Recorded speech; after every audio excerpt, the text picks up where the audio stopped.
Madam Secretary, first, thanks for your time. Israel Prime Minister Netanyahu has said today that an earthquake is underway in the Arab world and the Muslim world. Do you share or do you agree with this description?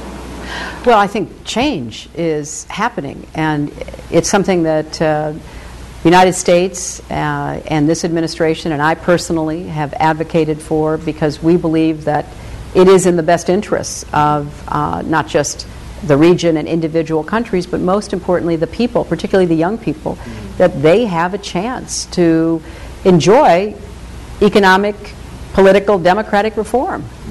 Will you, as the United States, will adjust your policy or your strategy toward the Middle East after this change? You know, we have consistently said the same thing, but it is obviously a challenge to communicate clearly in a time of great momentous occurrences like this. We've said we are against violence by whoever. We are for the universal human rights of all people, and in particular over the last 3 weeks, the Egyptian people. And we are for political change. In the speech that I gave in Doha toward the end of last year, I said that the foundations of the regimes were sinking into the sand. And, I said it because it's frustrating for us to watch good friends and watch talented people not be able to make the most out of their circumstances. And so I'm only hoping that we will see change from within, because that's the only way it can occur. When you ask the leaders to make reforms and change in their society, they didn't change. They didn't have the time to change. But do you think they still have the time to do the reform, to make the reform? I do. I think that in many different countries, a opening of the economic space, an ending of corruption, a consultation with a broad base of civil society, moves toward political reform and eventual democracy, are all within the reach of every one of the governments in the region.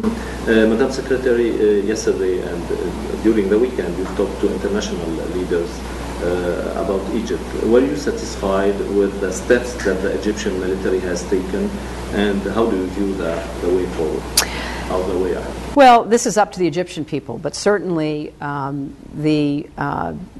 our hope is that everything which has been promised, the end of the emergency law, the movement toward constitutional reform, political parties being allowed, all of the pieces that constitute a real transition to democracy will be implemented, and we're going to continue to stand for that. Some opposition leaders in Egypt raised worries about the future role of the military. Do you share these worries?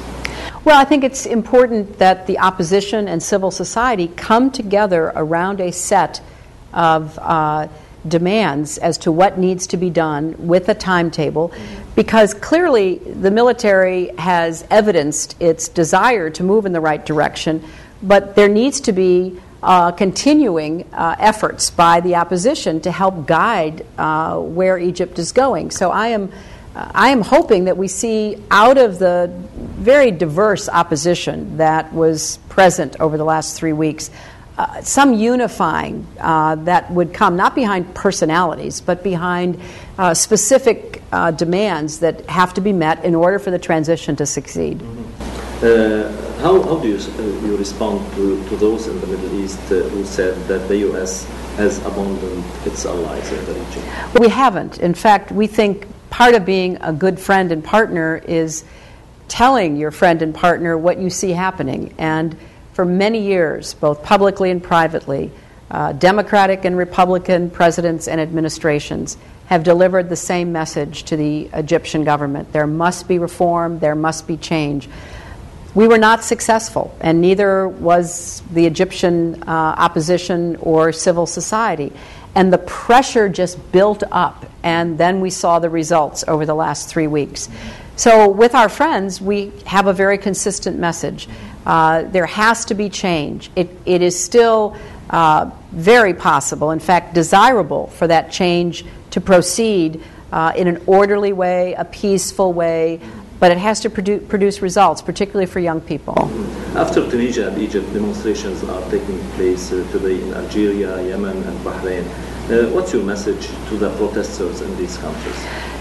Remain peaceful, nonviolent. That is what worked so well in Egypt, and that's what will work because it gives you a standing that is absolutely unimpeachable, that you are going out and protesting but not using violent means.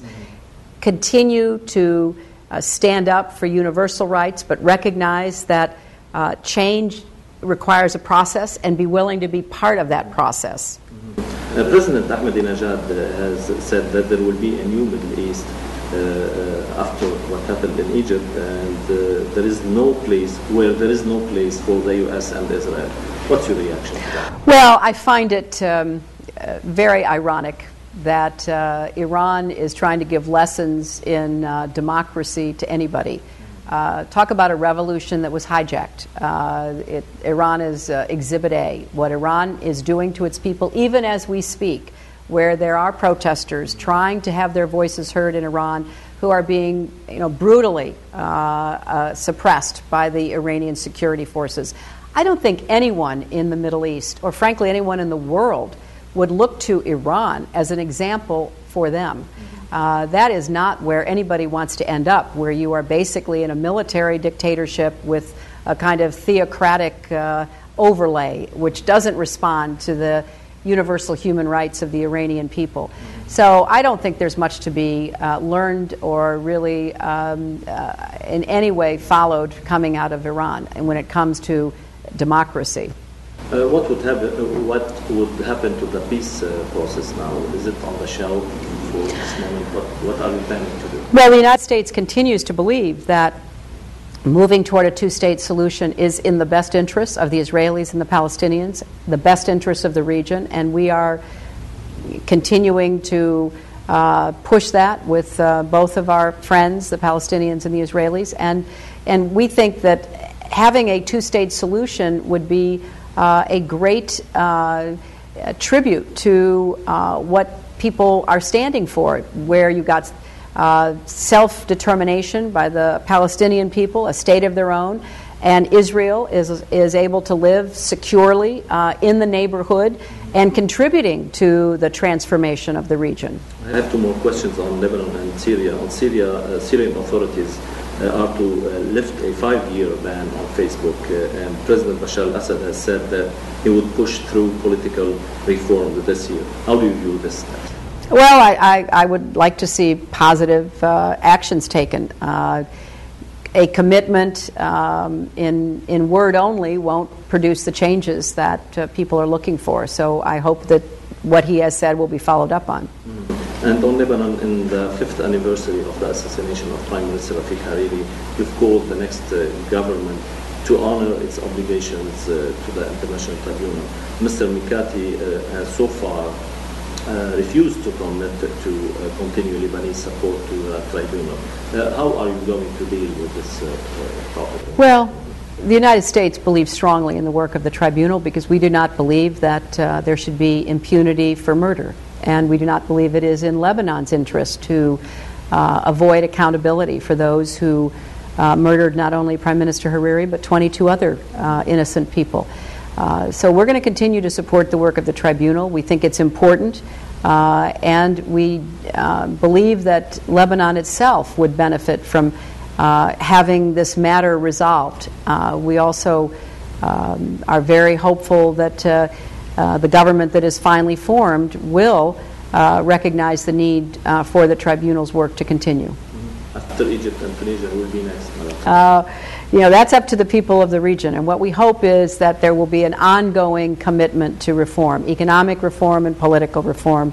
I talked about it in my speech in Doha, and it was a warning to a lot of our friends in the region, and now many of them are looking for ways that they can make progress, and we would like to see that happen. Thank you so much. Thank you. I appreciate it.